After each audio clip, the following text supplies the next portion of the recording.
Okay, in this example, we're going to talk about how do we find area when we are given diameter. So our problem this time is the area of a circular pool. So when we're talking about the area of a circular pool, I don't want you to think of how much water is there because that's volume, and we're just talking about area. So I drew over this picture to indicate that it would just be what would be the bottom of the pool. Okay, so if the bottom of that pool is 12 meters, how would we find the area? So I wrote here, wait a second, this is diameter, and our formula that we have been given is for radius. So if you look at our area formula, we have area is equal to pi r squared. There is no diameter, so what do? You know that there is a connection between the diameter and the radius, right? As you recall, we did this last time. So we have to find the radius first. So r is equal to d over 2, or it's half of the diameter.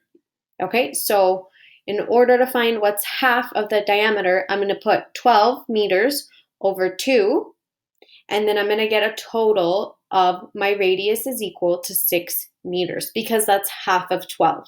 And our formula is given for radius, not diameter. So just make sure that when you're given diameter and you want to find area, you actually have to find the radius first. So now that we know the radius, we can go ahead and fill in the formula.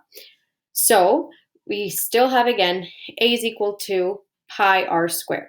So we have a is equal to pi. We fill in 6 meters as our radius and we square it. And over here I simplified it. So we have pi times 36 meters squared. And now I go ahead and I use my calculator, or if you're really good at math, you can just multiply your decimals. You go pi times 36 meters squared, or 3.14 times 36 meters squared, and you get an area of 113.04 meters squared. Once again, I wrote, don't forget to add your units.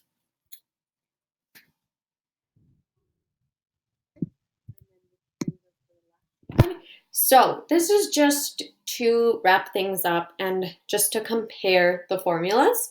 So since the formulas are similar, the best thing you can do is memorize the formulas. So you will be learning about circles in many grades, so it doesn't hurt if you start learning them now because you for sure will be doing them later on. So that is it. So I have my circumference.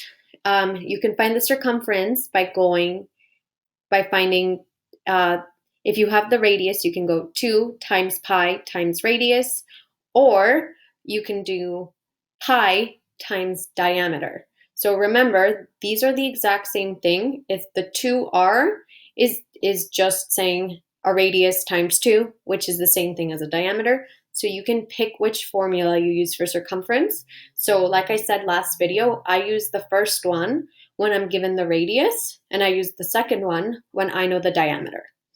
Okay, but for area, we are only given one, which is a is equal to pi r squared. So remember that if you have the diameter and not the radius, you have to find the diameter first by doing half of the diameter, if that makes sense. As always, if you have any questions, please do not hesitate to contact me or reach out to me during office hours. And yeah, thank you.